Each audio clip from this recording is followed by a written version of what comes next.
আপনি কি জানেন, ভালো ঘুমের জন্য সবচেয়ে বড় শত্রু হলো মোবাইল ফোন আর সোশ্যাল মিডিয়া।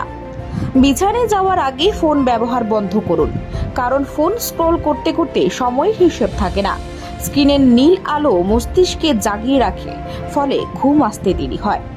অ্যালার্ম বাজার পরেও অনেকেই আবার ঘুমিয়ে পড়েন। এর সমাধান চলুন জেনে নিই। অ্যালার্ম ঘড়ি বা ফোনটা বিছানা থেকে দূরে রাখুন, এতে ঘুম ভাঙার পর খাট থেকে উঠতে হবে আর ফের ঘুমানো কঠিন হয়ে যাবে। ঘুমের মান ভালো করতে একটুখানি বই পড়ার অভ্যাস করুন, তবে অবশ্যই কাগজের বই, ফোন বা ট্যাব নয়।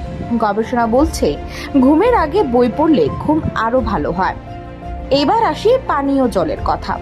ঘুমানোর আগে ক্যাফেইন বা অ্যালকোহল নয়, বরং ক্যামোমাইল চা, রোজ টি বা জিরা জোয়ান জল খেতে পারেন।